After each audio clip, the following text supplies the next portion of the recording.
welcome back to Lyfe Cast. Super honored here today to have a couple of my bestest friends in the world, Mr.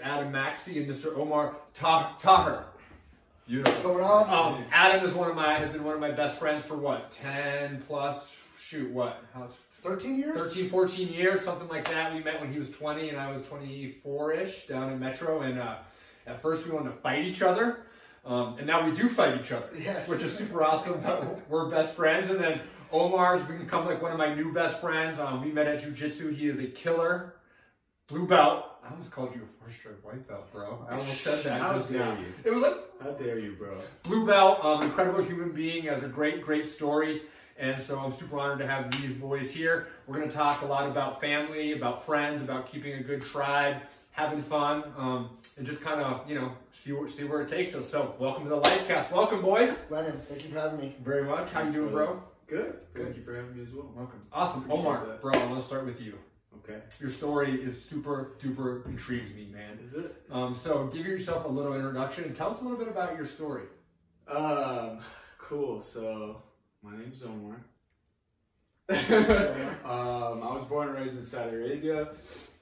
I lived there for 19 years. I lived in like a giant, my dad worked for the biggest oil company in the world, and they're still the biggest, and he was a doctor for them, so I lived in like a mini America, which is why English is my first language. Oh, and so, okay. Yeah, people are always like, how the fuck did you, why is your English good? Why don't you sound like an Arabic man? Why did you sound like that? And it's because that's my first language. I also speak Arabic, but yeah, I lived in that, and then I moved over here. Oh, sorry, I lived there, and then I moved outside of there into like the real Saudi Arabia, and then I went to high school outside of there, and then I moved over here when I was 19. Lived in Chicago, and then lived in Central Illinois. Went to school at ISU, and then I moved out here shortly, like 2 years after that. I worked in sales in downtown Chicago after that. Wow. So, yeah. What kind of sales? B2B sales, so business to business. I worked for Groupon actually, so like I would just call your business and be like, hey man, get on our website, super popular website, and we'll essentially take a fee for every sale you make through us. So everyone that comes in is like, hey, I have a Groupon. We make money off that. Makes sense. So that's where my commission would come in. It's awesome. Yeah. So, first thing I want to talk about, what was the difference between moving out of kind of how you described like a mini America, so to speak, into like what you said was like real Saudi Arabia? Talk about that difference first. I can imagine that that's different, almost like completely two different cultures. Yeah. So what was that? What was that kind of like? Oh man, it was it was a culture shock. It was almost like moving out of America into Saudi Arabia because yeah, man, I went to like an all boys school. After that, I was in like a mixed American school, then I went to an all boys school, and it was just very fucking different. Most people didn't speak that well of English. I switched to a British school. And it was just very different. I just felt like, you know, I had to go through like a little bit of being picked on and shit just because of like the difference, and it took some time for some adjusting, but it's very different, man. Like a lot of, believe it or not, like a lot of Saudis there, just because there's such a lack of like women in the schools, you know what I'm saying? Like they're very segregated that like, you get hit on by a lot of dudes over there too, because because it's literally illegal a lot of the time to be, you know, talking to the other gender. So moving outside of Aramco, which is where the little mini America, I saw a lot of that too. It's just really weird. Yeah, like, you're an impressive guy dudes. too. I can see that, you know, like they're like, look at this, you know. Was there any difference in like some of the things that I was thinking of, like traditional clothing? Did you have to like change the way you dressed? No, I had to wear a uniform to school. I didn't wear any traditional clothing because I'm not Saudi. Right. My family is from Palestine originally. I was born and raised in Saudi Arabia. And the weird thing about Saudi is I was born and raised there. I lived for 19 years and I don't even have a fucking citizenship. Wow, that's insane. I've been here for 6 years and I just got my citizenship. Oh yeah, speaking of, let's give him a shout out, dude. You got your citizenship, bro. That is like Mario, dude, that is a beautiful thing. No, that really is a beautiful thing, man. When I saw that, I'm very proud. When I saw you post that picture, I was like, wait, is that happening right now? Yeah. Yeah. That was like 30 minutes before. Yeah, I know, bro. I was like, Look at this judge. Josh. Yeah. Dude, I'm very, very proud to be American because this is a country that like I consider to be my own now, you know, versus like being from somewhere that wasn't really from where I was from. Right. Was Chicago a bigger culture shock or Saudi Arabia? No, Chicago wasn't because again I was like Americanized, so really Saudi was more, and I was in a very formative state in my life. I was like 13 when I moved out of there, so it was like it was a very you just sitting puberty, going out to like you know like changing everything. And then I was 19, I moved here. It was very different. There's so much I was learning. It was like, oh, we don't do like that. More comfortable. I felt 100% more comfortable. Is there when you're talking? I picture this. I picture almost like a struggle. You can tell me where I am with this between like the old school like Arabic world of like very traditional Muslims, and then like a younger generation who's more westernized, who's not necessarily trying to follow that. Is there a struggle there between that at all in those countries? Because I picture that, but I don't know if that's true or not. Right. Does it make sense what I'm saying? Totally, man, and that's a great question. There totally is a struggle in the sense that there's like two different kinds of people. There's like cultural, traditional people, and there's people, I guess, like me that are more Americanized or Westernized. Yeah, sure. And yeah, like I had that struggle within my own family. Like I'm like kind of the black sheep of the family a little bit. Like most of my family, I love them, but they're very traditional. Gotcha. They love being in Saudi. I have 5 siblings. My only sibling that's here is in Chicago, so they all want to be there. Right. They like it there. You're more of a progressive thinker. Yeah, exactly. They're more. What's on the other side of progressive? They're more conservative. Exactly. Traditional. Same things we have in this country. Yeah, exactly. For sure. Exactly. The good old days. The good old days. The good old ways. Right. I'm comfortable here. You know, we have drivers. They'll drive me around because women couldn't drive for a long time. Oh, so yeah, that's right. All women in my family, they would have like drivers. Interesting. So people that would be hired from like either me or like someone from fucking Sri Lanka. And being paid to drive them around. And some people would have like those people living with them in the house, like on like in the basement, like a butler suite kind of thing. Sure, yeah, shit. Yeah, exactly. That's crazy. I never even thought about that. Like, I mean, I knew that women can they drive now? I believe they can now. Can they not? They just got it last year. They can drive now. It's so crazy that this now, right? I mean, it's like the old king died. It sounds like it's like from a fucking movie or something. Yeah, like from Braveheart. The old king has died, and the young prince. I think these conversations are important though, because there's so many stereotypes, and I think one of the things I admire about you and your story is your cultural diversity. And I could admire and want to be at that level to where I have that understanding. I mean, your time in Saudi Arabia or Saudi, it probably molded you into such a open-minded, culturally person. You know, and I feel like the three of us share that in common. Absolutely, that's important to the tribe. Absolutely, 100% important to the tribe. It made me more grateful. It makes me a lot easier than the average person that was born and raised here to be grateful, just because like I've seen. Like I've lived at the other side of the world where a lot of people aren't like fortunate enough to have as many rights as we do here. Yeah. So like that helps me be more grateful. 100%. So what's the process of, man, I'm going to leave here and go to Chicago? What's that like for you? It was actually, so it was me and my sister and my parents. So they took all the siblings that were under 21 that could like legally go with their mom and dad and migrate there. If that makes any sense. Yeah, it's like a bunch of fucking green card legal shit. Okay. But yeah, so we all just moved there together. We went and we chose Chicago. More like Chicago / the suburbs, really. Yeah. But we moved there just because we had family there. Gotcha. There's this area over there called the Gaza Strip because there's so many. There's so many Palestinians in there. Called the Gaza Strip. Yeah, I think I told you, McKee and I were just in Chicago like 3 months ago. In Chicago, it's called the Gaza Strip. Chicago. There's a huge. No, there's like a couple blocks called. I got you. It's all like Arabs and it's all these Arabic restaurants, really good food, stuff like that. I like it. So you got to Chicago, and.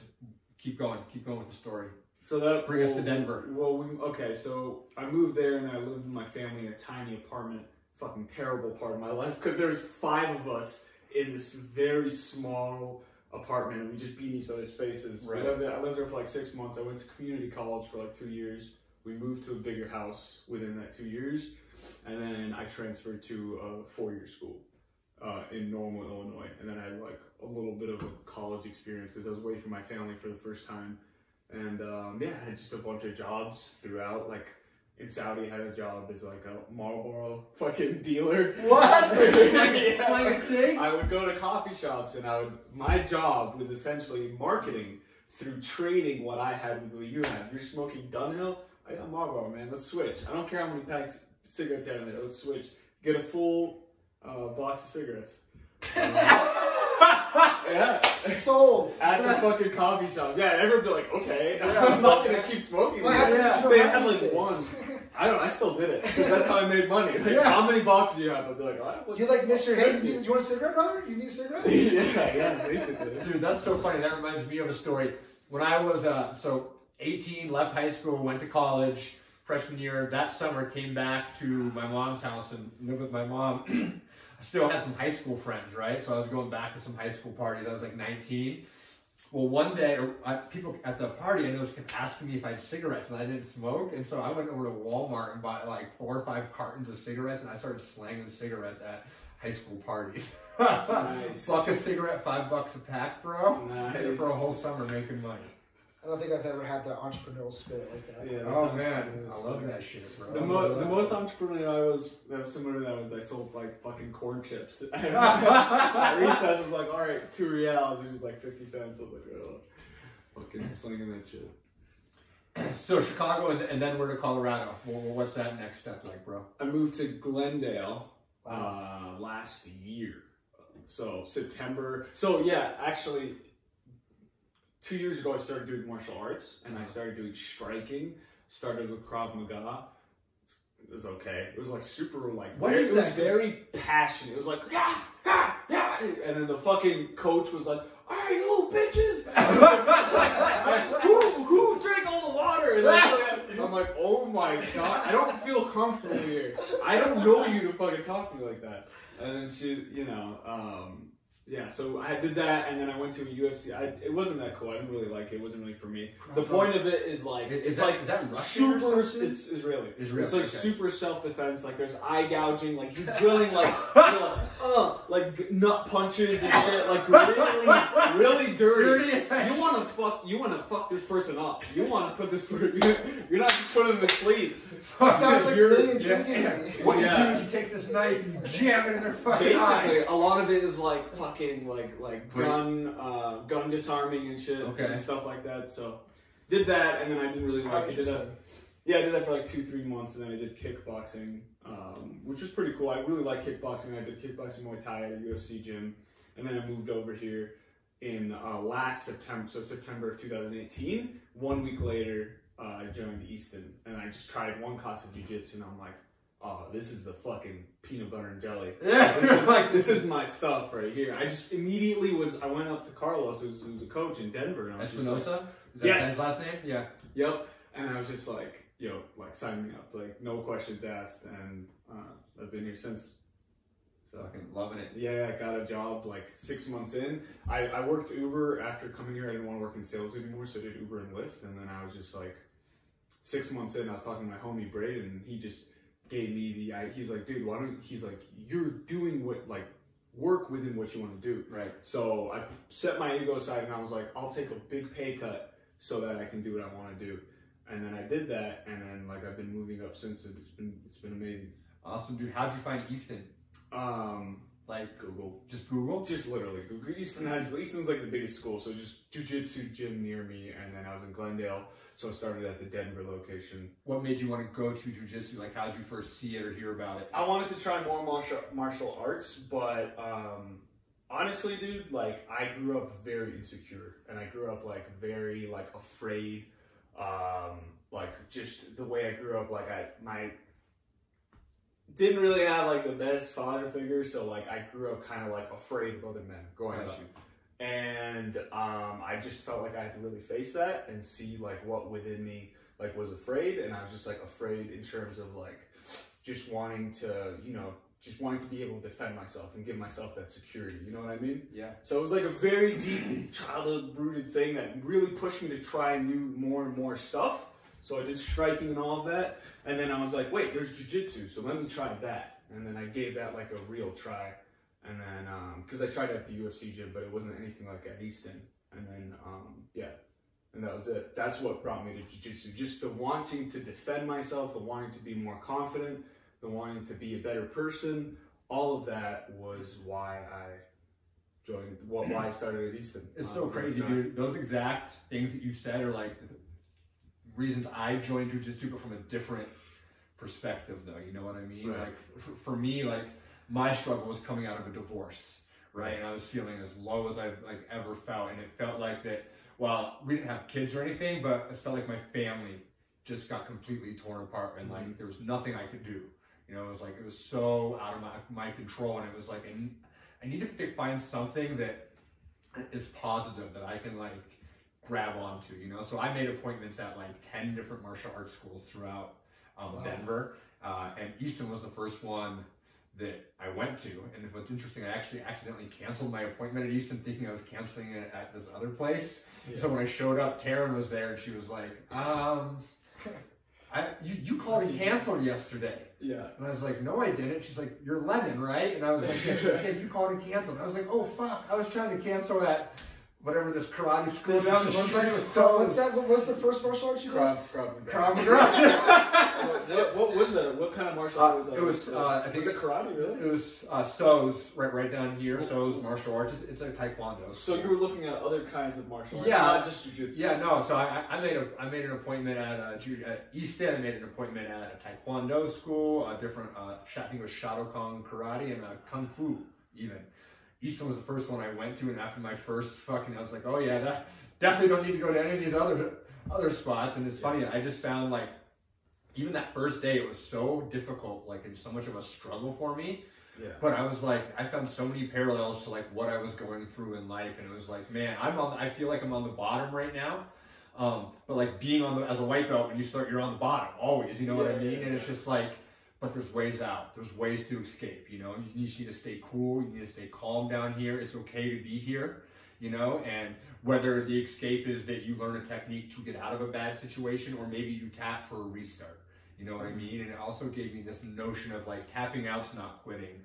Tapping out to restart, getting off the mat and refusing to face the guy or the thing that tapped you is to quit, you know what I mean? And it really, for me, that hit me so hard. And then, you know, I don't know, I mean, our gym, I think, is maybe even extra special about the family, like brotherhood atmosphere. Not just brotherhood, there's females there too, but you know what I'm saying. Sisterhood. Yeah, brotherhood, sure. Sisterhood. Shout out to all our girls who fucking throw me around.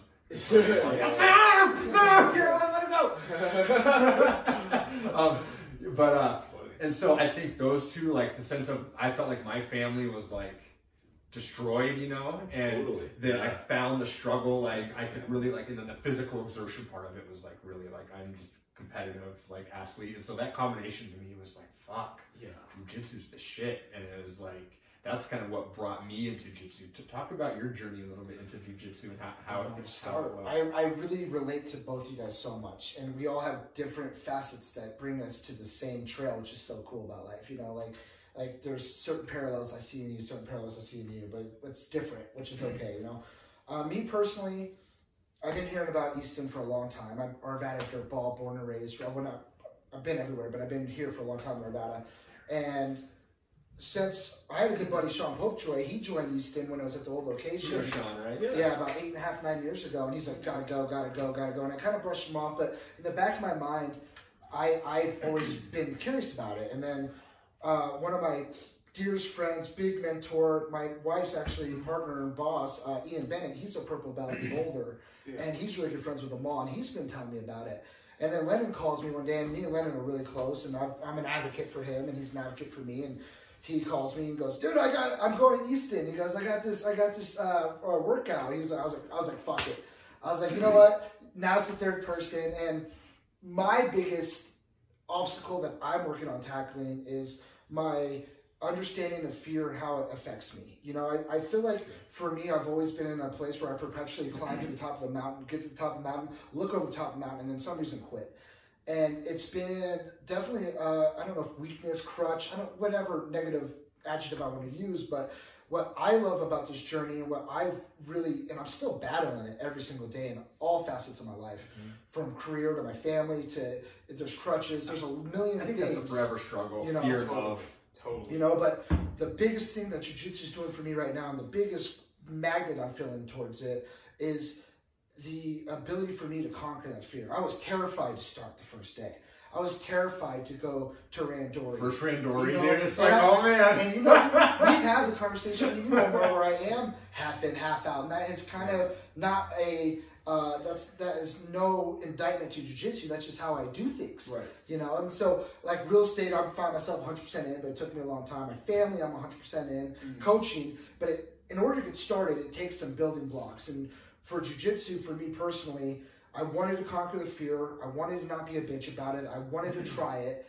And now it's like, I'm finding myself addicted to the next fearful roadblock, which is a great, great way to feel. You know, what you just said, I kept the fear, right? And like, when I went through this whole divorce thing, I got a perspective of like, everything's either fear or love, basically, right? It's you're going one way or the other, and that's what it is. All your like negative emotions, and then when you go that way, that's moving towards fear. You're scared of something that's going to hurt you or whatever, right? And I thought that was so profound about jiu-jitsu of like, yeah, I was scared too. It was like, fuck, even sometimes I still am. It's like, fuck, man, I'm going to go get crushed by Colby for a second. Like, it's not a bad fear. It's not a bad feel, but it's like, I mean, you hear MMA fighters, even football players and stuff, like right before I go on, like I got a healthy, like, it's anxious. Yeah, but it's healthy, you know, it keeps you focused. And, but for me, it was that like, that over-conquering of fear, and then when the buzzer goes off and it's like the hug and the dap up, like that is like love conquering fear. Yeah. You know, like I was scared and I was vulnerable and in a bad place. I'm still here, I'm up, I'm breathing. Love. How do you look at other fearful situations now? How was that? How do you look at other fearful situations now? Differently? Dude, I am, and you will be able to attest to this. I'm so much more calm. Confident. Like, I used to be a really hothead, dude. Like, I got in a fight like a 15-year-old playing basketball. Like, no, for real, you know. And got in a fight with a 15-year-old? Yeah, I mean, this guy, he just got a little, it was stupid. He didn't do anything bad. I ripped his shirt and tripped him on the ground. The kid, I was just judo through. It's just not exactly. I've been doing jiu-jitsu for 4 weeks. No, this is like 5 years ago. 5 years ago. And it was more grown up throwing kick down, realizing grown up through kick down. Sorry, kid. Okay, adult, and then we moved on. But just the confidence that it's given me in not even like. I'm not like in hostile situations very often, but just the confidence in life to be like, I'm calm and in control. And I think part of it is because I've been really diving into like the meditation and a lot of this other wellness stuff, but jiu-jitsu, just like the lifestyle goes right with it for me when I really dive all the way in. What are your thoughts?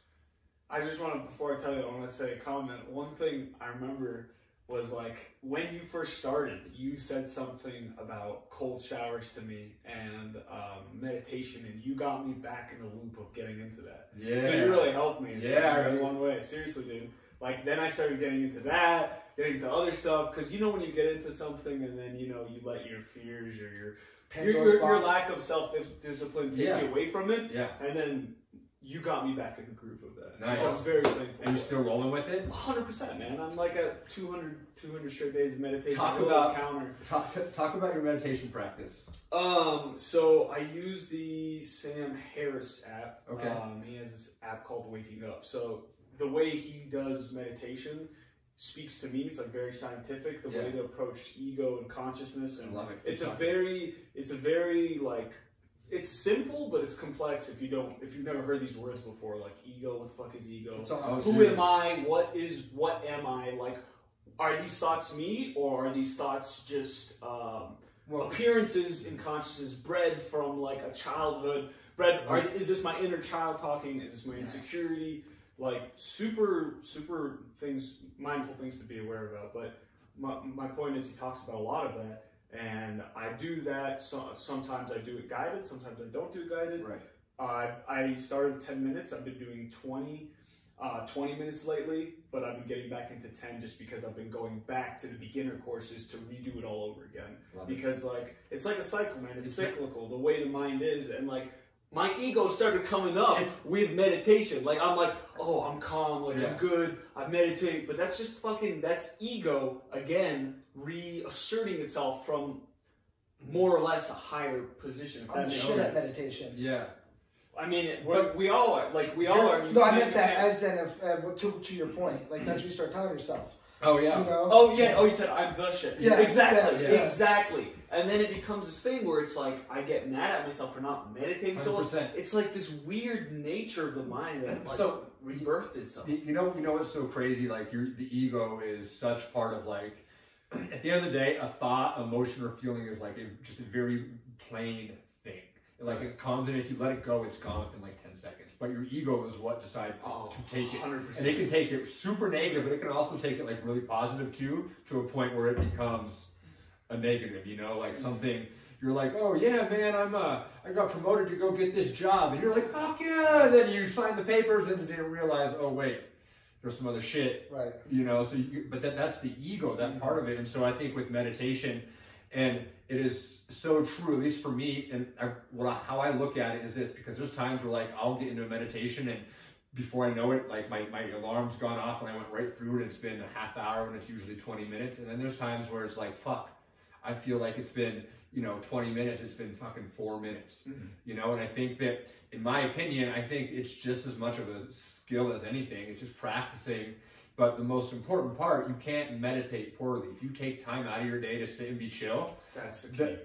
You're unplugging. And I think, in my opinion, too many people, and then they say I suck at meditation, when really it's like, all you gotta do is sit down and close your eyes. That's the first. That is incredibly beneficial, right? And so to be able to say, hey, I'm gonna sit and close my eyes for 2 minutes. There's your first like dive into meditation. And so a bad meditation is still incredible for you. A bad meditation, right? And I think that one of the biggest things that people like hold themselves to account, and I've heard of this from people who meditate for years and years and years, that sometimes they get into this state where they're it goes like this, and sometimes it's a struggle, and that's just part of it. And that, I don't know, I think I like that practice of like, okay, it's cool. Like, I still had 20 minutes to myself of quiet. Right. I thought about a lot, and maybe I was just like, my mind wasn't clear, but I was quiet for 20. Right. For sure. And I think one thing that's super important when you start practicing and through your practice is taking 20 minutes and spreading that throughout the day. Like, what I mean by that is feeling things and not getting in your mind so much. You know what I mean? Like, using the practice of meditation outside of just the 20 minutes where you and I are talking and I'm listening to you speak to me and I'm not like in my head, which is something I've always struggled with. Almost like a practical application of it. 100%. That's why we do it. Like, it's super important. Like, when I first started, I didn't think of it like that. I just thought of it as like, all right, keep doing this. But no matter what, if you just sit down for like, say, a whole month, you're literally, the chemistry of your brain, the way your neuroplasticity works is going to change. Yeah. Do that long enough, consistently, it's going to change. So these things will come to you at its own rate. I love that, because what I love now in science is that we can really like record and measure a lot of things that we couldn't before. And so things like meditation, some of the holistic stuff, where a lot of people are like, oh yeah, whatever. It's like, well, now look at the science. Your brain literally is changing its structure. It's changing its function, right? It's communicating better. It's opening up pathways that literally don't exist. The brain waves change, all these crazy things. It's like, I just really, for me as someone with an exercise physiology background and nutrition, I really like things that are like based in science. And so I think it's cool to hear you talk about neuroplasticity, right? And how just kind of pulling yourself back from a crazy stressful world can just help to start facilitating that. Yeah. And that's why a lot of people like JiuJitsu, because that's a physical meditation. Yeah. Sitting down is a still meditation. If you do both, you're even better off. You know what I mean? Dude, I developed a technique to when I'm getting crushed, which is a lot, and I feel like super claustrophobic. I literally close my eyes. Right. And it like puts me into like a little meditative type place. Like, it takes away the crazy visual stimulation. I can just find my breath, and it's like, I haven't tapped from pressure since I like learned how to do that. Yeah. And it's like almost a meditative state down there. Yeah. It's crazy. Yeah.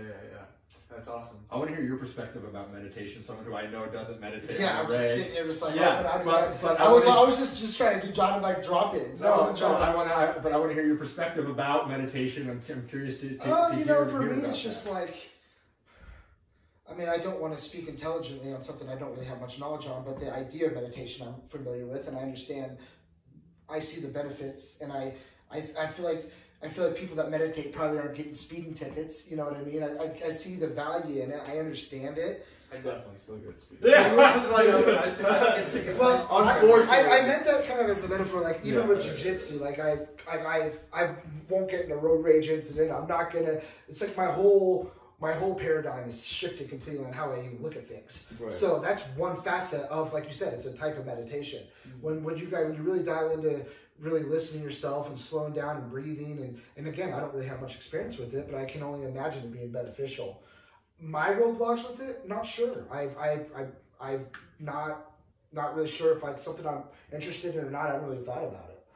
I think I have natural meditation. If I'm at a train and I'm stressed out, I know to breathe, relax. That can just be it for you if you feel like that's sufficient. Like someone like me, though, I knew I had to make it a practice to sit down just because of all the anxiety I had. But I mean, you don't, if you're doing jiu-jitsu or if you have any sort of breathing meditation to like center you, it doesn't need to be something where you have some dude talk to you. One step at a time. Well, to Lennon's point, your point though, I don't want to be, my joke was going to be, I don't believe in science, because there's people out there that really like that. And I don't want to be closed-minded like that. Closed-minded. I mean, if I'm sitting here and hearing from two people that are super intelligent that these are really beneficial things that are going to impact your life in a positive manner, why would I be closed off to try it? Right. Circles back to the fear, outside my comfort zone, but it doesn't mean never, it just means I'm not doing it yet. Yeah, for sure. Well, and I also fully believe it's like, for example, one of the principles that I teach is just being still. Like meditation is a way that you can be still, but there's a lot of other ways to be still, in my opinion. Even being active, you can be still. Like when I play basketball, for me it's very like calming. Jiu-jitsu is getting that way for me. It's like actually like calming in a very strange sense. I'm a maniac. But does that make sense where you can find stillness in something that is even active, and it's, I think, pulling yourself away from something stressful, which is just everyday real life. And when I say stressful, it's not even this hardcore, but it's just like there's stuff coming at you. It's traffic, it's your delay, it's life, it's whatever, right? So it's even all this little micro stress. So when you can find things that pull you away from the little micro stress, that's being still, in my opinion. Because being still is really just pulling yourself away from just the craziness that's out there. That's fucking, I got a text and I'm driving and I shouldn't be doing this, but I am, and I'm fucking talking, and then, oh my God, I gotta get there, or whatever. Something like, I see the burger joint right there, and it sounds so good. Like, I've been thinking about Five Guys forever. Yeah, it's okay to like treat yourself, but if I have like meals prepped in the fridge, like that's what I had it prepped for. Yes. Am I going to listen to that voice, that thought? Yeah. Money, that's the biggest thing, man. That shit adds up. Oh, dude, it's so crazy. I got 2 kids. If you do it right, you're like, I know, man. It's like, fucking man. Dude, what's interesting is I can tell a big time difference in my cardio and stuff during jiu-jitsu, during times when I'm like eating really well and times when I'm like not eating as well. 100%, yeah. Like over the like just here lately, I haven't been eating as well because there's the holidays and stuff. Like and was feeling it. Got back to eating pretty decent this last week, and I'm like, wow, my cardio feels great. We just rolled today, and I was like, I gotta go, but oh man, I feel like I could just keep going, Yeah. So it's funny. I think it works on like a number of levels. It's like you can be way healthier and save a shit ton of money, which I'm good with all that for sure. Yeah. For me, I gotta go one step at a time. Because I hear meditation, I hear diet, I hear nutrition, and I put it all in my head, and I'm like, I gotta do all this right now, and then I don't do any of it. So it's like, I gotta focus, like jiu-jitsu, good first step. Yes. Make it a habit. I'm doing better at that. Diet, sleep, meditate. Like, I have to get it written down and make a plan and then attack it. And I don't, I'm really nilly. But at the same time, too, there's plenty of people who live very happy, relatively stress-free lives who are successful who don't meditate. Right. Or who don't, right? So it's not like this is the only way. 100%. You know what I'm saying? Right. But what I'm just saying is like, if you're not going to meditate, find a time to like chill by yourself, watch a game in distress, or go do something you like, right? Like that kind of gets into what I think of as like is the most important part of like everything is to have fun and like find things that you really enjoy doing and do them like as much as you can, right? And if you can find something that's like physically active or that's healthy for you, like all the better. And so, you know, when I teach people and I work with my clients, suggest meditation, but it's more just about being still. It's like take a little time for yourself. At the end of the day, right? It's like take some time for you to just get away from that, you know. And I think that's a really easy principle that anybody can do. The guy that walks his dog around the block every night and doesn't know he's meditating. Yeah, I mean, honestly, even if it's you just going to chill outside on your porch, you know, you do it. You have fires and stuff. You just go chill by the fire. You know, there it is. Being still, just detaching yourself, you know, from. Dude, you brought up your kids, and I want to talk about coaching. Okay, I'm ready to talk about coaching. I would love to. First of all, I think that as a coach, especially of children, of kids, youth, that you're in an incredible position to teach real life skills using a medium of sports. Talk about that. Oh man, I got with Katie. When I got with Katie, her son Anthony was a year and a half. And Anthony is my stepson, and I love him to death, and he is an extraordinary athlete. And I was always try-hard guy, not the best athlete, know it, got the knowledge, but didn't have a lot of the ability he has, you know. And so I saw him, and I was trying to be very careful to not vicariously live through him, to not force anything down his throat, to not put any pressure on him.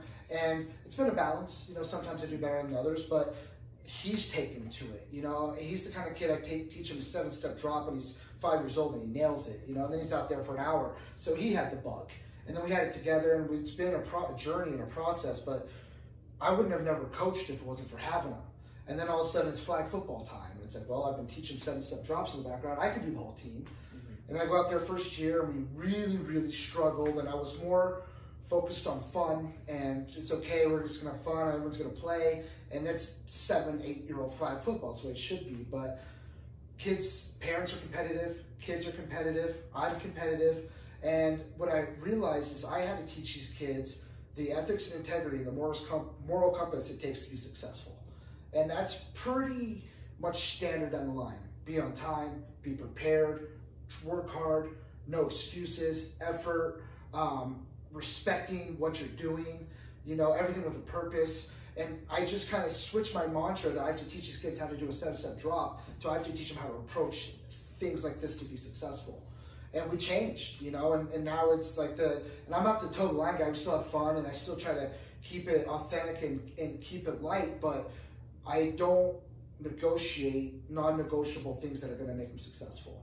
And I try to explain to them that, you know, I try to explain to them that this is why I'm asking you to do these things. Right. I promise you, if we do these things, we will win. Yeah. And by win, I mean life, you know. Right. My job now, I'm coaching 7th grade Gold Crown basketball for A West. My job's not to win the Gold Crown 7th grade basketball championship. My job's to help 10 kids that didn't make the gold team make the gold team next year. Or 10 kids, when they get to freshman year in high school, they're not getting cut because they don't know what preparation is. Or they don't know what the system is. You know what I mean? So, and I think it's a huge metaphor for life. It changed me in my business, it changed me in my family, it changed me with my friends. I think that it gave me confidence, and my job's to instill the confidence on the kids. Be assertive. You see a ball on the ground in the air, go rip it. Don't be hesitant. Don't be passive. Jiu-Jitsu teaches you that. You see a sweep, you gotta grab it, or else they're gonna grab you. It's do the hammer or the nail. That's life. And that's my You're gonna mess up a lot as you try to do that. We're gonna lose. Right. We're gonna lose. But you have to still. And that's okay. There's lessons in the loss. Right. I'm not mad at you for losing. I'm mad at you for not preparing the way that we trained to prepare. I love that lessons in the loss, because I think that's one of the reasons jiu-jitsu appeals to me too. It's like I learn every time I get my arm yanked off by you. You know what I'm saying? Dude, what are some of the challenges of giving those lessons though? Every single year I say this is my last year coaching. Because, and I should stop saying that. It's such a close-minded thing, and I have such a passion and a why for it. You can hear my passion. You can hear me 100%. Perk up. I want to be Anthony's fan now. Yeah. You know, I think it's really important. He's at that, now I'm going to answer the question. He's at that age where it's a fine line, and we're really doing well, and the dynamics there, but I want him to go get some other mentors. Other coaches, someone else. I want him to see someone do it wrong. I don't necessarily do it right, but there's a million ways to skin a cat. I want him to learn some of those, you know, for the cultural experience, you know. But the challenges are, my first challenge is always going to be myself. whether it's my expectations are too high or whatever, or the latter. It goes back and forth with varies, and you guys know that. We already went down that road. My second challenge is always, I don't want to be the parents' friends. I don't want to be team manager. I don't want to do cupcakes. I don't want to do emails. I don't want to do Johnny's asthma. I just want to coach him in basketball. But it's part of it. Right, yeah. So I have to realize, like I'm sure with you, there's a lot of you get what I'm saying, right. Or even through your whole experience in business. Right. You know, right. You can't always just do what you love to do. There's an all-encompassing aspect of everything that you have to harness to do what you love to do. Right. I don't know if that makes sense. That makes total sense. At my job, same thing. Like, I really love my job. But there is busy work at the end of the day. There's stuff you have to do day in, day out that isn't like the most gratifying thing. But doing this, get that done and do what you know. That's just discipline. Get that shit done and move on. Keep getting those things done. And the big picture is something you're very passionate about. It's important to be valuable to the team. And welcome to fucking life. Yeah, right? Don't always. I don't want to do all of it. 100% what you want to do. I just want to coach basketball. Sorry. I want this to be great. I want to be in ecstasy all the time. I never do anything that I never don't want to do. I tell the parents up front, they look at me like I'm crazy. What's the deal? I've heard horror stories about crazy parents. Talk about some of your good interactions and bad interactions and how you deal with that. So I'm a little different because I also officiate. Yes, you are. I'm a lot different, but I also officiate, and I think for any so I ref basketball too. Okay. And I think my first job when I was 14 years old was umpiring baseball, and it was one of the biggest life lessons on how to handle conflict and how to handle your situation.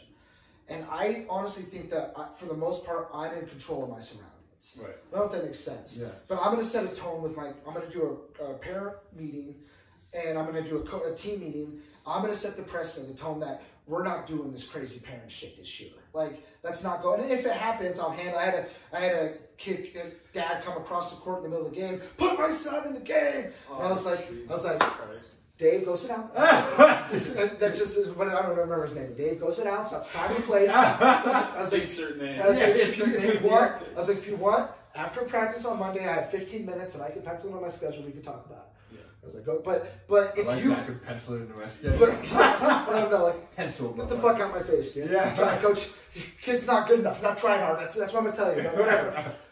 You have to understand that you have to set, like, if I'm reffing a game and the coach is chirping at me and I let the first one get away, and then the parent starts chirping at you, and I set that tone. So the second coach, it's like what you've been teaching me. Hey, my man, what we're not going to do today is we're not going to talk to the officials that way. I'm here to officiate a game. I don't have a best interest at all. I'm here to do the right rules. I'm doing the best I can. So we're done with that. It's your first warning. You do that, parents see it, this guy's not playing, it's all going to go smooth. And I think you have to, that's how I deal with the challenges. You know, I think that is like, it speaks to a perfect, like, a great skill that you can have in life is to develop an ability to have hard conversations in a very chill manner. Yes. Like, hey, you know what? This is the case of this, but instead of being like, hey, you know what, motherfucker, this is how fucking's going down. To be able to have the energy, right, and the control of your own emotion, to kind of just put it out matter-of-factly, and you know, hopefully, it can be received in such a way that it doesn't create as much of a conflict. Because having hard conversations is like one thing that I think people struggle with just in general and end up like avoiding. That kind of thing. And it gets harder and harder. Yeah. At your job, do you ever have any tough conversations with people? Yes. Talk about it. You don't have to use names or anything. Right. No names, but that's actually something I'm very grateful for at my work now, is because I have to have these conversations, so it gets those reps in. Like, I've had to have reps. Not the same. Yeah, I've had to have a few, not a lot, but I've had to have a few where I had to like be like, hey, can I talk to you, you know, in the conference room, and I need to like for whatever it was, but a lot of the times it's just something along the lines of like, I feel like or this is actually just one time, but there's this one experience where I felt like my boundaries were crossed on the mat. And that's something, and I didn't say anything for a long time, for a few weeks. And every time I would try to avoid rolling with this person. And then at some point, the person did it again, and I was just like, okay. Yeah. So I was just like, hey man, like after I was like really chill with him. I'm like, hey man, can I talk to the conference room? He's like, yeah, is everything okay? And he didn't mean anything bad from it. He really didn't. But like that was just his way of his humor or whatever, right? And his way of rolling, and it was just a little. It crossed my boundary, and I had to set that boundary. I gotta let him know.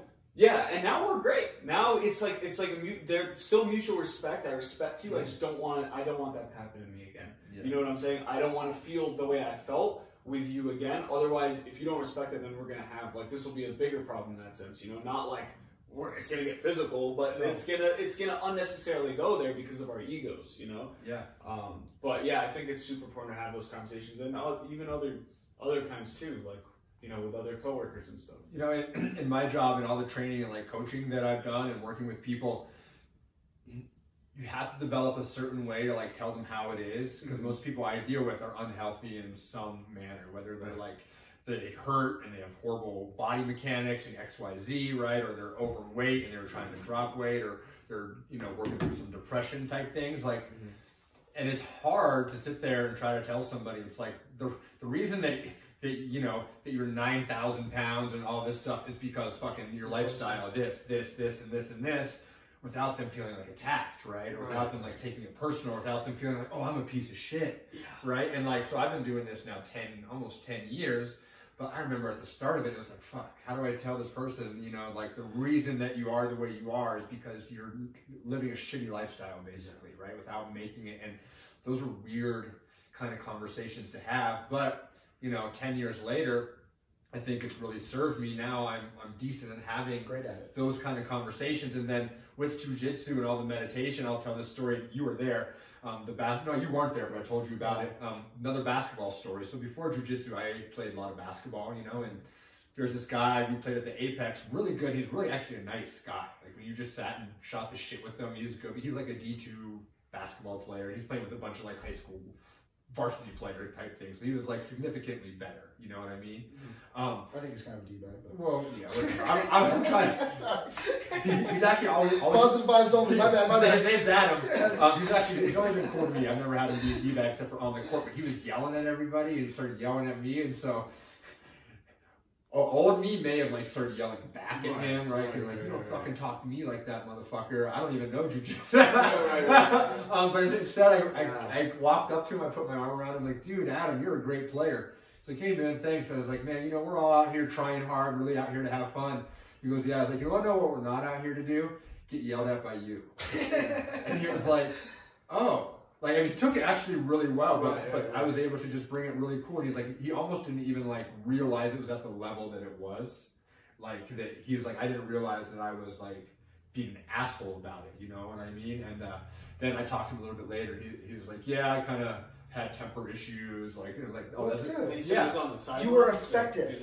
What was that? He was on the sideline. After we finished the game, that's when I went and like. Was he just watching the game? No. So he was playing. He was playing. Yeah, and we finished that game. And I side. Walked him up. We were just like chilling. I walked up, put my arm around him, and I was like super nice and I'm very chill, like really respectful. But I was just like, man, we're not here to be yelled at. You know, we're just here having fun, trying to get exercise, playing. And he actually took it really well, and it was a perfect example of. You delivered it well. Yeah, but if I was like, hey, motherfucker, fuck you. Yeah. No, that would have taken his shit to a whole other level. That's what he wants to be. Right, and then that's how you get in fights. And I think that that's such a big skill that like I always bring things back to jiu-jitsu these days, because it like totally teaches you. It's just like be chill, you know, back away from confrontations, and like I don't know, I found it very, very peaceful overall. One thing I see in both you guys is the ability to be effective, not be right or wrong. And I feel like that's a huge dynamic in really understanding the interpersonal communication and getting to a level where you could really understand and learn and grow. And like, for instance, like you said, you've changed a lot, but you were effective. And I don't know the comparison in jiu-jitsu, but just I think it's so important for us, maybe with you guys with your meditation, to really, when you're talking to somebody, like I was thinking about your hard conversations that you had in. Sometimes they gotta hear the truth. Oh yeah. And it's gonna be hard, and they're gonna have their backlash, and you have to separate yourself and go, that's their reaction, that's not my reaction. That's not me. You know? And let them go handle it and be the steady, calming wind to say, I still stand by that. Do you want help? Yeah. You know? And that's one thing too. It's like, you had something about always being right or whatever. And it's like, I'm learning in a situation that like, even if you are right, sometimes it doesn't matter. Right. You don't need to tell people you're right. You don't need to prove that you're right. It doesn't matter, right? And like, I learned this going through therapy, through my divorce, my therapist, you know, be like, it doesn't matter if you, because one of the things I used to be always like, no, I'm right. Because I'm like the smartest guy in the room type guy sometimes. Right. You know, and like something I was like, I got to change that. Yeah. But he'd be like, he asked me a question. He's like, when was the last time you were in a conversation where somebody was talking and you 100% knew that they were incorrect, but you didn't say anything you didn't correct them? And I was like, never. He's like, what's that say to you? And I was like, I don't know. That's a very interesting, introspective question, right? And so it's just like, man, you don't always have to be right, even if you are right. It doesn't, you know? Well, what do you think about that? Man, I have so many things to say about that. Yeah. But to condense it all, I think going back to like having these hard conversations, I think this is still a skill that I'm very much trying to hone and work on. Like, I think even now, like, ever since starting jiu-jitsu, I've been able to get better and better with it, including meditation, just being able to like slow everything down and try to connect with you on that level, you know? Right. We all have insecurities, we all have fears, and that's usually why what I think is 99% of conflict stems from like insecurities, fears, miscommunications, all that shit. Just you being hurt, insecure, maybe you weren't heard, whatever the hell that is. That is what's stemming this problem, and I think that if we can like look through all that noise, we can solve this. But sometimes I get sometimes I get in my ego and I have a quick reaction, and it's like, oh shit, no, you gotta slow that shit down, man. And then I have to go back and be like, hey man, I'm sorry, or hey woman, whatever. Yeah. Person. Yo, hey person, I'm sorry. Hey, insert pronoun. Hey, insert pronoun. Non-binary. Yeah, I'm whatever, happy, man. You want to be called. Right, but yeah, like I have to slow it down, and that's just something I'm trying to work on. But yeah, like you guys are saying, it's super essential to be able to have this skill to talk to other people, because then people will want to confide in you and talk to you, and you'll be able to build relationships and help build a better community. We're all collaborative. We're all doing this together, you know? You can't be... I saw a video yesterday of this actor who's doing a TED Talk about like having a collaborative mentality rather than like competing, competition. I think it ties with this too, you know? Yes. Trying to like compete, like with my intelligence, your intelligence, you know? I'm right, you're wrong. That's us competing. That's like who's... You know, like a dick measure. We can have double intelligence if we fucking 100%, work together. Man. You have your talents and you have your... both of you. Yeah, man. Yeah. No, I'm just saying, you have your talents and you have like the holes in the way that you think, and I have the same thing, you know what I'm saying? We're all doing the best we can. That's how I am with all my close friends, like with you guys, with all my homies. It's just like, I try to learn from each other. We're like we're a small tribe. First time we hung out, we had a hard conversation. So you gave me, it was in the car on the way to bowling, and what made you great at communicating with me, what I need to work on, is you were great at listening. And I think that is one of my biggest faults, is I'm always thinking about what I'm going to say, not really internalizing and learning. And I think you have a great knack to do that in the little time I've known you. But you were listening to what I said, I was vulnerable with you, and then you started asking me questions in my vulnerability about why and what, and then we kind of got to the point where it was like, do you want to do this or not? And I decided I wanted to do it. I knew I wanted to do it. I had the feeling, not that I didn't want to. I was like, yes, I want to do this. They're like, well, then fucking do it. See you on Monday. You know, I was like, dude. And then a day or two after, I remember you told me this conversation, like fucking Omar, like changed my whole shit. He's like, I'm in. I'm fucking in. Like the conversation, like you had a really good effect on his life. That's fantastic. That's a hard conversation. Here's my question, and I don't care who can take it first, but I want you both to answer it. How does like having the right tribe around you affect your life, affect your success? Like talk about your thoughts about the importance of that. Go ahead, Omar, first, and then I want to get your thoughts next. 1 million, like how, okay, from 1 to 10, how much is that? Let's like categorize it like that, 10. 10. Like 12. Easily. 12. Even 12, like over the fucking scale. Because I had to learn this the hard way, especially this year. This year was like super formative for me in the sense that I had friends that were not bringing me up.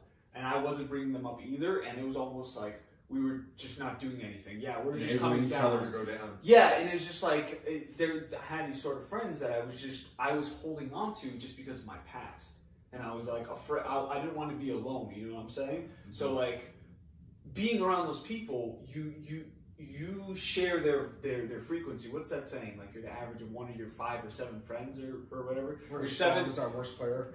Sure, yeah. There's a saying that's like you're the average of your five closest friends, and that makes complete sense. 100%. If you have people that are like really close to you, they're constantly giving you all this information that's good for you, and they're trying to help you, and you're trying to help them, you're going to grow. It's like simple. It's just the way it's simple. It's like physics. You know what I'm saying? It just happens. Just like if you do something day in, day out, you'll get better at it. If you are collaborating, being friends with people, and really loving other people day in, day out, and they mean the best for you, and you guys are all trying to grow, then that's just going to happen with time. I can imagine, you can tell me right or wrong here, but just your whole story from where you started to where you ended up, you probably had to have some people in your corner a little bit, huh, to lean on as you're making these different transitions? What was that like? Like, I guess is the best way to ask it. Like, as you were making this, what was it like with some of your people?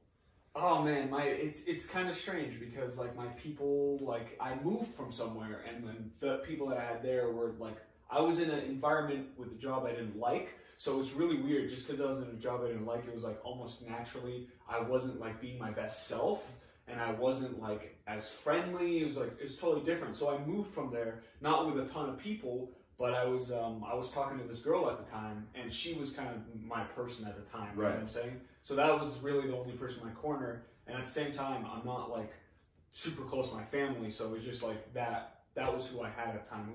Who you know, we don't talk to each other anymore just because that's how things unravel. Dude, that's how life. That's how life is, right? And then it turns out that was like kind of a toxic relationship. Long story, obviously. Right. But different podcast. Different podcast. letting go of all that shit, like of like needing to hold on to someone because I'm afraid of being alone. That's one of the best things I've been able to do. And sometimes it's, you know, in one way or another, in micro ways that's still like there, but like being able to be aware of that and being okay with being like, hey, this person doesn't fit my values, that goes such a fucking long way. And you have to identify your values too. That's like the first thing you have to do. And I think that's how it all comes together. I like it. Talk about how. What do you look for? Sorry, go ahead. What are the qualities you look for people to be in that category of, not who fits your? I don't mean it like that, but I mean, what are the qualities you look for someone that you would be in a tribe with? Positive. You know, has a positive. That's the first and foremost positive outlook on life. If you're negative, like. I'm not gonna. Bye, Felicia. Like for real, like if you're negative and all, it's okay to have like conversations where we're opening up to each other and there's shit that's going on in your life. This is life. There's a lot of shit that happens. But if day in, day out, I have to feel like I'm your fucking coach, like you got this, like all the time, I am not that person. It should be 50-50. It should be 50-50, and you should be trying to do this. You should be trying to grow on your own as well. You know, you're your biggest fan at the end of the day, and your homies, your good friends, are there to help you, but not there to hold your hand throughout the entire time. Yeah. So that's the first thing, and then just like positive is like that's like really the biggest slice of the pie, but also like, you know, one way or another is ambitious, doesn't want to just stay in one place, but wants to move in life, wants to do things with their own life, vision, whatever the hell it is. Vibes. It doesn't need to be like mine. It can want to be like a professional knitter. Right, whatever the fuck it is. Just have a vision, a passion, and a goal, and a way to go. Right, exactly. Right. Not just complacent. Right. And those are probably like the two biggest things. Like my friends, they range so much in personality that like it's like sometimes they're like, if I bring like Lennon and have him with this other friend, they're gonna be so different. You know, they might vibe. Preaching to the choir, dude. Way back in the day, I was like 18, 19. My friends, when they would bring around like new girlfriends or something, they'd be like, bro, you got to just chill. I've done that to you. Every friend I've introduced to my whole entire life. They'd be like, I'm not trying to say don't be you, but you can't be all you because you're too crazy. 60%. Yeah. Only 60% you. You gotta tell Lennon 35. 35 to 60. I wanted to hop in on that question that you asked him because it's something that like the attributes it takes to be in the tribe? Yeah. One thing I really look for in people is how is there that we can mutually uplift each other. That like I can uplift you when you need, you can uplift me when I need, but we uplift and empower each other, right? And if someone's not in a position where they can uplift me and I can uplift them in this like really nice synergistic type of a way, then it's like I feel like you're probably taking away from my life because you're either trying to help uplift me and are cool with me helping you when you need it, or you're sucking and you're going the other way, you know? And like I'm very much like, in my opinion, I can tell pretty quickly. It's like, no, you're not someone who needs to have a lot of my time, you know. Fire. And it's funny how like less is more when you start kind of, you know, changing some of the people who you hang out with. And like my tribe matters. It's like, who are these friends? Right. Are they adding to my life, or are they just friends because I call them friends or whatever? You know what I mean? And it's like you start to have to learn to cut some of that excess weight off. I feel like if they're not adding to your life, then you're not going to be able to add to theirs, you know, and you have to have a two-way street with any relationship, but like your whole tribe, right? It should be like that for the most part, I feel like, you know? Yeah. And for people that like, let me rephrase that. What is something that you guys think can take you directly to those kinds of people? Yeah, I mean, jiu-jitsu. Like literally, like the doing but jiu-jitsu, like going into that community and being honest with yourself, and that's all it takes. Leave your ego at the door as much as you can. You're gonna get tested, but you're gonna go to that space with people. And everyone's you're gonna go there, and that's like a fucking shortcut for that sort of person. You know, like a lot of people there are family to me, like legitimately. Dude, I read every day my Easton fam, you know what I mean? 100%, man. And we all see that, we're like, fucking love this shit, man. Dude, like, but like I told you, like my fam got ripped out from under me, I felt like. I was like, I needed that. And like when I walked in that Easton, I'm like, oh, this is family.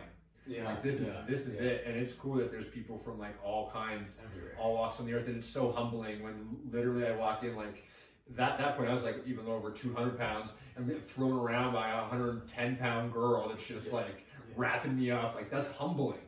You know, it's like that, and that's so good being on the bottom. Being on the bottom, you know, that's so good for that feeling. Like that's like, the best thing. Oh, man. When someone's on top of you and they're like that more technical, bigger, or whatever, just like overpowering you. That's a great learning experience. Yeah, it's like, that's every day.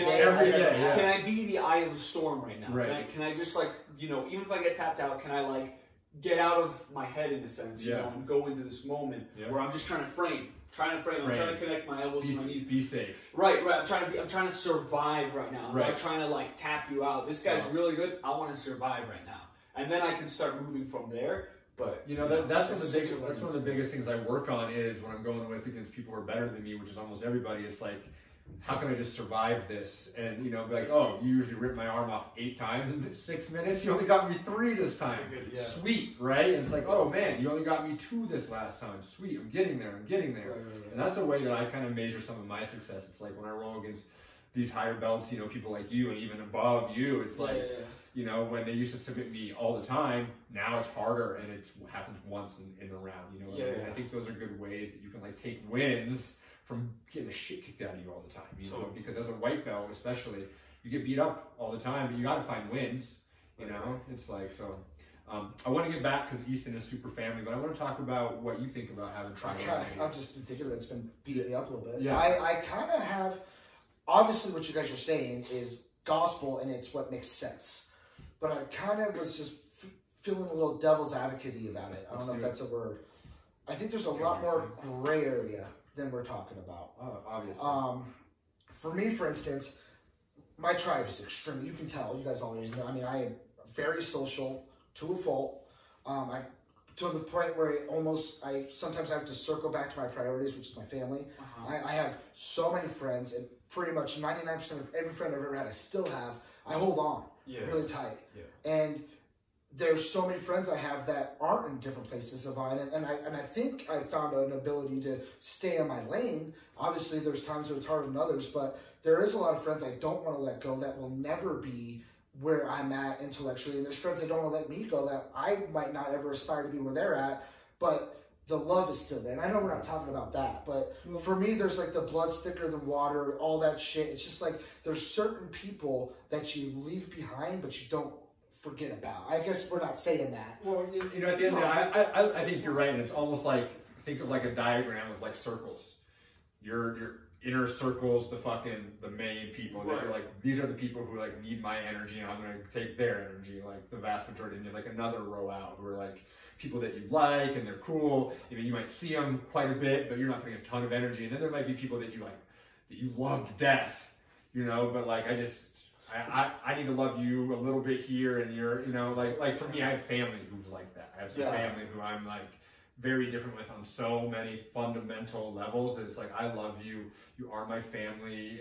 If you need anything, call me. Yeah, but within reason. It depends on what it is. But, you know, but it's like, you know what I mean? But it's like what you're doing, it's not that I don't love you. It's not that you're not part of my tribe, but you're on the outer circle of my tribe because I can't have you suck my energy. That's like how I kind of look at it in like a layers or kind of. This is something I got to work on. My sphere is huge. And I honestly think that maybe I'm the exception. I hear what you're saying, and this is something I need to hone in on. It's definitely a big barrier in a lot of things. I have so much, and I'm not indicting you guys, but I have so much heart for and I've been feeling pulled in a million different directions lately. And just having this conversation with you guys right now, it's starting to make sense why I'm being pulled. Yeah. You know, maybe if I can narrow down what my priorities are, I'm going to be pulled less and set some better guidelines. But I can't even, like you're doing your circle diagram analogy, and I'm just thinking about, I can't separate circles. Right. But the circle diagram doesn't have to be for you either, though, right? That's how I think about it. Yeah. That doesn't mean that's how you have to think about it. Maybe I was just making it too personal. And the way that the circle diagram is not right, it's not wrong, it's just kind of how like I visualize it. It's like I got a really close group of people who I feel like really add to my life, and then I kind of have, you know, and then there's people that are just like, even if I love you, I think you'd be destructive, and I need to like there's you and I have the same friend that you could probably think about who I'm talking about. We used to play basketball with him. Yeah. I don't want to put him on 100%. No, I get you know what I'm saying? Yeah, and I think the sentiment's right. I think it just kind of struck a nerve, you know, because obviously I look for ethics, integrity, moral fiber, do the right thing, do what you say you're going to do, be the homie. Well, it doesn't mean that these people are bad people either, right? It's like, it doesn't mean that like just, like you're a bad person. Like it's not that at all. I think it's about just how you're vibrating in your life and like where are you going, you know? Right, totally. And I get what you're saying. You know, and that's hard. There is a gray area, and it's not like, okay, do you meet these criteria? Yeah. Are you ambitious? Oh, you're not as ambitious as you used to be? It's not a Tinder match. Right, you know, right. You're like, huh. You give it a little, Right, exactly. Making notes as you move on in life. How positive would you say? And I'm sorry I took the way. I know you guys obviously on a scale of 1 to 10, how positive are you? Right. But no, I get what you're saying, and like there totally is a gray area, and it's like Lennon said, there's people that you still love, but it's like I can't. I don't want to cut you off because I do love you, but you know, at this point in my life, I'm not getting anything out of this, you know, and I don't think I'm offering anything. Yeah, to you. I have nothing really to offer to you, right? In the place where you are, so it's not really a mutually beneficial relationship. But there is still the love, because love is emotion. Right. Fucking, it's a whole different ballgame, right? We know emotions are huge things, and so you can have emotions, but for me, it's just about like in my day to day, who am I giving my energy to, and who am the energy I'm surrounding myself with more often than not, right? I think I'm a clutterer. Yeah. What does that mean? I don't get rid of anything. Friend hoarder? Yeah, a hoarder, yeah. I'm a hoarder. But at the same time, dude, everyone's great though. You're like a social butterfly. But that could be a super beneficial thing too, especially in the industry that you're in, the business that you're in. So it's like anything, right? Like something can be really awesome, but at the same time, there's a gray area in it. And it's find me something in life that's really not like that. Life is filled with, it's not black and white. And I think too often people want to try to make it like it's black and white. It's like, no, it can be both. You know what I mean? Like what you do is right and what I do is right. Not to mention gray area is a never-ending podcast. Oh yeah, exactly. Let's talk about the gray area. Talking about the gray area. Yeah. All right, guys. Let's wrap it up. I'm going to wrap it up with a quick question. I just want you to each go and give me a couple shout-outs of people who you're grateful for in your life. Okay. And it can't be anyone else sitting here. That's too easy.